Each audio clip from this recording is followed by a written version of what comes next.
Hello అండి, నమస్తే. Welcome to moms and Niya vibes. ఈ వీడియోలో మనం పాల మీద మీగడతో నెయ్యిని ఎలా ప్రిపేర్ చేసుకోవాలో చూద్దాం. అండ్ అలాగే బటర్ని కూడా నేను ఇంట్లోనే ఫస్ట్ టైం ప్రిపేర్ చేశానండి. నాకైతే చాలా బాగా వచ్చింది. బటర్ని కూడా ఎలా ప్రిపేర్ చేసుకోవాలో ఈ వీడియోలో మీతో షేర్ చేసుకోబోతున్నాను. ఇంకెందుకు లేట్, ఆలస్యం చేయకుండా వీడియో స్టార్ట్ చేసేద్దాం. మేము డైలీ పాలు వేసుకుంటామండి, పాలు వేయించుకుంటాం. మేము 1/2 లీటర్ పాలు తీసుకుంటాం. 1/2 లీటర్ పాలని గిన్నెలో వేసుకొని అండ్ అలాగే సిమ్లోనే పాలని మరిగించండి. ఇలా పొంగు వచ్చినప్పుడు ఆపేసేయండి. ఆపేసి ఫ్రిడ్జ్లో స్టోర్ చేసుకోండి. చల్లారిన తర్వాత ఫ్రిడ్జ్లో పెట్టిన తర్వాత నేనైతే మార్నింగ్ పెట్టి నైట్ తీస్తానండి. నైట్కి తీసిన తర్వాత ఇంత మిగడ వస్తుంది నాకు డైలీ. ఇలా నేను మొత్తం ఒక 20 డేస్ మిగడ్ని స్టోర్ చేసుకున్నాను. ఇప్పుడు ఒక గిన్నెతో వాటర్ని ఫ్రిడ్జ్లో పెట్టుకున్నానండి. ఫ్రిడ్జ్లో వాటర్ పెట్టుకోండి, లేదంటే వాటరు నాకు గడ్డ కట్టేసింది. మీరు ఫ్రిడ్జ్ వాటర్నైనా యూజ్ చేసుకోవచ్చండి. ఇప్పుడు వాటిని నేను చిన్న ముక్కలుగా చేసుకున్నాను. అది మిక్సీ జార్ తీసుకొని అందులోనే మీగడ్ని యాడ్ చేసుకున్నానండి. 1/2 మీగడ్ని మాత్రమే యాడ్ చేసుకున్నాను నెయ్యి కోసమని. 1/2 మీగడ్ని అండ్ అలాగే అందులోనే కొంచెం ఐస్ క్యూబ్స్ని కూడా యాడ్ చేశాను. మీరు కావాలంటే ఈ మీగడ్ని మిక్సీలో కాకుండా కవ్వంతో కూడా చిలుకోవచ్చండి. నేనైతే ఎప్పుడు మిక్సీలోనే చేస్తాను.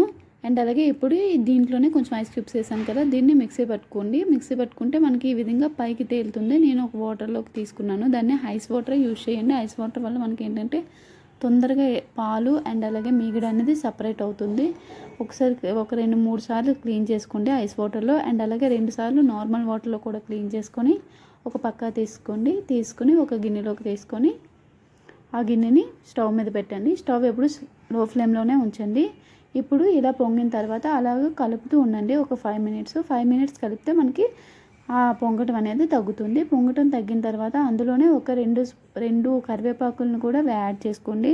కరివేపాకు యాడ్ చేయడం వల్ల మంచి టేస్ట్ వస్తుందండి. అంతేనండి, మనకి గీ రెడీ అయిపోయింది. అలా సిమ్లోనే దీన్ని మరిగించుకోవాలండి నెయ్యిని. ఇప్పుడు ఈ నెయ్యిని ఫిల్టర్ చేసుకోండి. ఫిల్టర్ చేసుకొని ఒక ఎయిర్ టైట్ గాజు గ్లాస్లో వేసుకున్నానండి. అండ్ అలాగే ఇప్పుడు దీన్ని నేను స్టోర్ చేసుకోవచ్చండి. ఇప్పుడు మనం దీన్ని యూజ్ చేసుకోవచ్చండి.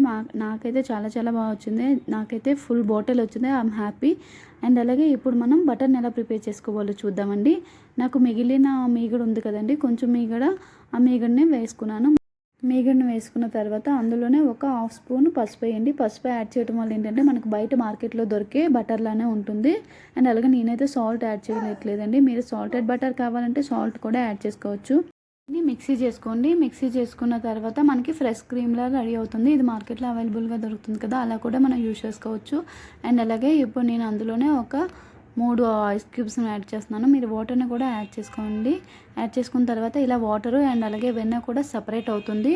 సపరేట్ అయిన తర్వాత మనం క్రష్ చేస్తే అందులో ఉన్న పాలు ఏమైనా ఉంటే ఇలా పిండటం వల్ల కింద ఉండిపోతాయి కదండి. మొత్తం అలా పిండుకుంటూ మొత్తం వెన్నని మొత్తం తీసుకోండి. ఒక గిన్నెలోకి తీసుకున్న తర్వాత గిన్నెలోకి తీసుకున్న తర్వాత ఒక 3 సార్లు ఐస్ వాటర్తో క్లీన్ చేసుకున్నాను. అండ్ అలాగే ఒక 2 సార్లు నార్మల్ వాటర్ ఉంటుంది కదండి, మనకి రూమ్ టెంపరేచర్ వాటర్, దాంతో ఒక 2 సార్లు క్లీన్ చేసుకుంటే మనకి ఇది అనేది ఎటువంటి మిల్క్ అది ఉన్నా సరే బాగా క్లీన్ అయిపోతుంది. మొత్తం 5 టైమ్స్ అయితే క్లీన్ చేసుకోండి.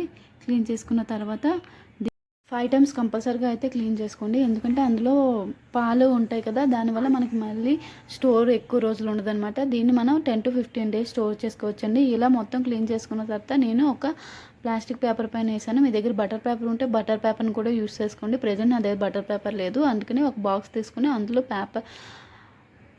అందుకని నేను కవర్ని తీసుకొని ఈవెన్గా స్ప్రెడ్ చేసుకోండి. ఒక స్క్వేర్ షేప్లో పెట్టేసుకొని మనం దీన్ని డీప్ ఫ్రిడ్జ్లో పెడితే ఒక 3 అవర్స్లో మనకు బటర్ రెడీ అయిపోతుందండి. 3 అవర్స్ తర్వాత మనం దీన్ని యూజ్ చేసుకోవచ్చు. ఈ బటర్ని మనం దోశ వేసేటప్పుడు అండ్ అలాగే బటర్ నాన్ చేసేటప్పుడు అండ్ అలాగే బటర్ మసాలా కర్రీస్ ఏమైనా చేసేటప్పుడు కూడా యూజ్ చేసుకోవచ్చండి. కన్నా బటర్ అనేది చాలా మంచిది కదండి, పిల్లలకు కూడా యూజ్ చేయండి. అంతేనండి, దీన్ని మళ్ళీ నేను నెక్స్ట్ డే తీసుకుని స్క్వేర్స్లా కట్ చేసుకున్నాను. అంతే, మనకి బటర్ అండ్ అలాగే నెయ్యి కూడా నెక్స్ట్ డే ఫ్రిడ్జ్లో పెట్టి చూపిస్తున్నాను. చూడండి, ఈ విధంగా గడ్డ కట్టింది. మీకు వీడియో నచ్చితే లైక్ చేయండి, షేర్ చేయండి, సబ్స్క్రైబ్ చేయండి. అండ్ అలాగే థ్యాంక్ యూ ఫర్ వాచింగ్.